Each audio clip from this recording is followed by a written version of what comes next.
নমস্কার বন্ধুরা, মানবীর রান্নাঘরে আপনাদের সবাইকে স্বাগত জানাই। আমার আজকের রেসিপি ঝাল সুজি বা নোনতা সুজি। এর সবসময় তো রুটি বা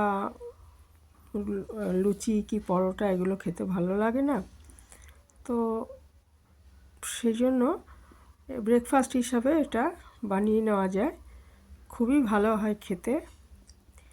তো আসুন দেখে নিই যে এটা কীভাবে বানিয়েছি।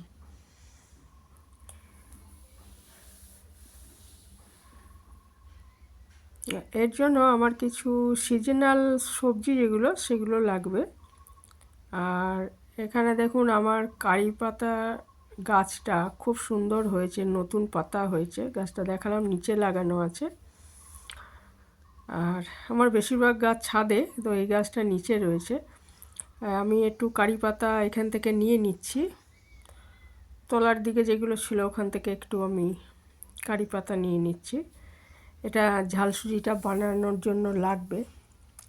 তো যারা পছন্দ করেন না তারা দেবে না, অনেকে এই গন্ধটা পছন্দ করে না, কিন্তু এটা খুবই উপকারী এবং আমার তো বেশ ভালো লাগে গন্ধটা। যাই হোক, এখানে আমি 1 বাটি সুজি নিয়েছি, ধরুন 100 গ্রামের একটু বেশি আছে। আর নিয়েছি একটা আলু কেটে নিয়েছি ছোট ছোট করে, একটা মাঝারি সাইজে পেঁয়াজ কুচি করে নিয়েছি, আদা কুচি নিয়েছি, লঙ্কা কুচি, 2টো রসুন কুচি, আর একটা গাজর কুচিয়ে নিয়েছি। আর এখানে একটু চীনাবাদাম আর কিশমিশ নিয়েছি, ইচ্ছে করলে কাজু বাদামও নিতে পারেন। তো সুজিটা আগে শুকনো খোলায়, তেল দিয়ে নয়, শুকনো খোলায় ভেজে নেব ভালো করে।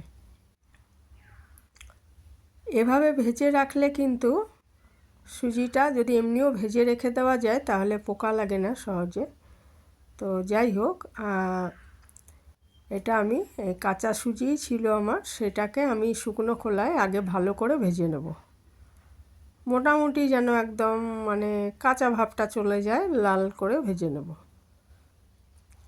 এমন ভাজবো না যে একদম সেই পুড়ে যায়, কিন্তু মোটামুটি একটু ভেজে নিচ্ছি, মিডিয়াম আছে ভেজে নেব, না হলে পুড়ে যেতে পারে।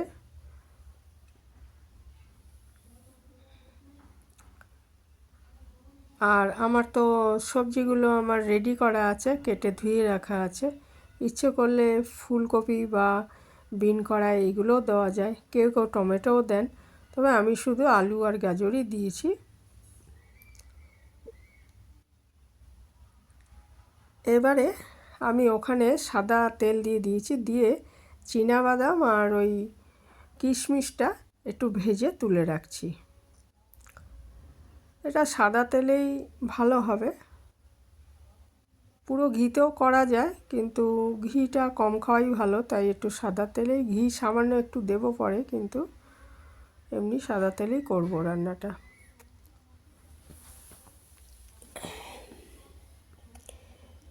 বাদাম আর কিশমিশ ভেজে তুলে রেখে ওর মধ্যে আমি কারি পাতা দিয়ে দিলাম, আর একটা শুকনো লঙ্কা ভেঙে দিয়ে দিয়েছি। তারপর ওই কারি পাতাটা তুলে নিয়েছি ভাজাটা একটু, আর এখানে ওই তেলটার মধ্যে আমি দিয়ে দিয়েছি পেঁয়াজ কুচি, দিয়ে দিলাম একটু নুন দিলে এটা নরমও হবে আর ভাজাটাও ভালো মতো হবে। 1/2 চামচ মতো দিয়েছি, তাতেই এটা ঠিক ছিল, খুব বেশি নুন হলে ভালো লাগবে না। তো যে পরিমাণ রান্না করবেন সেই বুঝে দেবেন নুনটা। আদা কুচি দিয়ে দিলাম একটু, কয়েক সেকেন্ড পেঁয়াজটা ভাজার পর আমি আদা কুচিটা দিয়ে দিলাম, আর 2টো রসুন কুচিয়ে রেখেছিলাম, বেশ বড় সাইজের ছিল রসুনটা, সেটা দিয়ে দিলাম, দিয়ে ভালো করে ভেজে নিচ্ছি। মোটামুটি ভাজা হয়ে গেলে এর মধ্যে আলুর টুকরোগুলো দিয়ে ভেজে নিচ্ছি। আর হলুদ খুব সামান্য পরিমাণে ব্যবহার করব, বেশি হলুদ এর মধ্যে ভালো লাগবে না।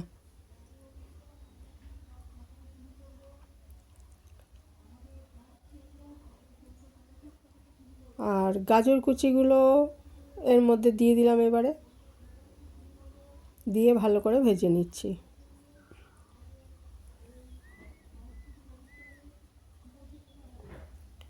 আলু আর গাজরটা মোটামুটি যেন ভাজা হয়ে যায়, এইভাবে আমি করছি আর কি।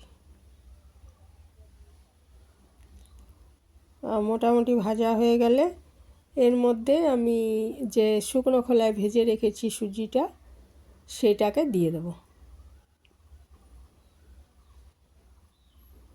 এখানে কাঁচা লঙ্কা কুচি দিয়ে দিয়েছি,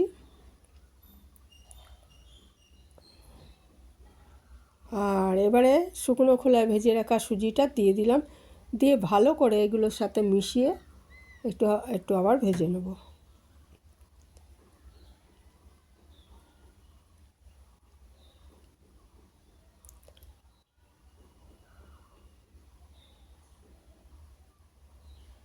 এই সময় একটু ঘি দিয়ে দিতে পারেন,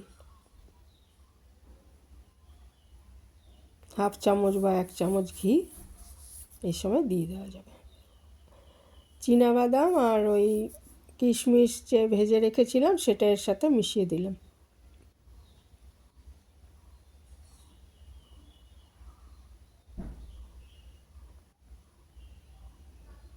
আর ওদিকে আমি 1.5 গ্লাস মতো জল একটু গরম করে রেখেছিলাম, সেটাই দেবো এর মধ্যে। তার আগে এর মধ্যে ছোট 1 চামচ চিনি দিয়ে দিচ্ছি। এটা ঝাল সুজি, এটা তার মিষ্টি সুজির মতো আমি মিষ্টি দেবো না, কিন্তু ছোট 1 চামচ চিনিটা দেওয়া হচ্ছে যাতে স্বাদটা ব্যালেন্স হয়।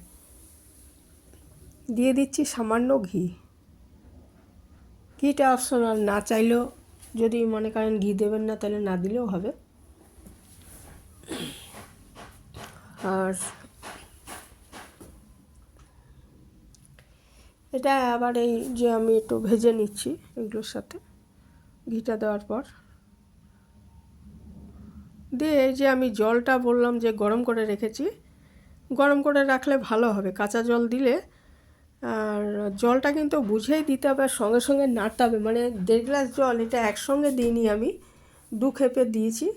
এবং প্রথম খেপে জলটা দেওয়ার অর্ধেক জল দেওয়ার পরই কিন্তু আমি ভালো মতো নেড়ে দিয়েছি, নাহলে দলা পেকে যেতে পারে, তো সেটা খেয়াল রাখতে হবে।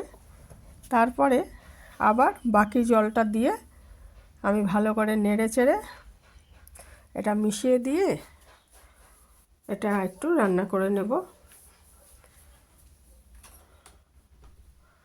একদমই ঝরঝরে হবে সুজিটা।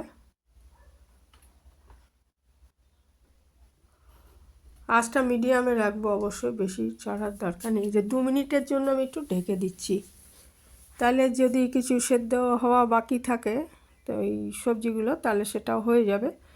2 মিনিট পরে ঢাকাটা খুলে আবার আমি ভালো করে নেড়ে চেড়ে যতক্ষণ না এটা ঝরঝরে হয়ে যায় ততক্ষণ এটা নেড়ে নেব। তাহলেই আমার ঝাল সুজি বা নোনতা সুজি পরিবেশনের জন্য রেডি হয়ে যাবে। সকালে জলখাবারে এটা খুবই ভালো লাগবে। যারা করেন তারা জানেন, আর যারা করেননি কখনো তারা করে দেখতে পারেন, খুব ভালো লাগবে খেতে। আজ এখানেই শেষ করলাম। ভালো থাকবেন সবাই। যারা এ পর্যন্ত আমার সঙ্গে ছিলেন তাদের অসংখ্য ধন্যবাদ। এভাবেই পাশে থাকবেন আমার। এখানেই শেষ করলাম।